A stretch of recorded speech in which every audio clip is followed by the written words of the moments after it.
ऐसे लोग आपकी सोसाइटी में हैं, आपके साथ इंटरेक्शन में हैं, जो आपको सुसाइड का कहते हैं कि जी खुदकुशी करनी है, लाइफ में कुछ नहीं रहा, तो इसको आपने सीरियस लेना है। इसको ये नहीं करना कि जी बस उसने ऐसे ही कह रहा है, अटेंशन ले रहा है, या बस वैसे ही कह रहा है, करेगा नहीं कुछ। तो we have to take these things very serious, क्योंकि सुसाइड रेट हमारे माशरे में, जैसे मैंने पहले बताया, कि बहुत ज़्यादा है। और ऐसी चीज़ है जिसको हम प्रिवेंट कर सकते हैं अगर हमको अच्छे तरीके से डील करें, आगे लेके जाएं, उनकी बीमारी को, उनके प्रॉब्लम्स को एड्रेस करें, तो एक जान, हम कीमती जान को बचा सकते हैं।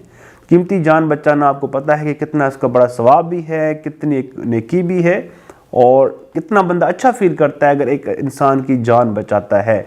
सो बी केयरफुल कि इर्द गिर्द लोग, आपके रिश्तेदार, फैमिली मेम्बर, दोस्त किस तरह गुजार रहे हैं, क्या उनका रवैया है, क्या वो फील कर रहे हैं, कहीं आपकी ज़रूरत तो नहीं है उनको, कहीं आपके प्यार की, केयर की, लव की, सपोर्ट की ज़रूरत तो नहीं है। अगर है तो गिव देम, वैल्यू दें, उनको रेस्पेक्ट दें।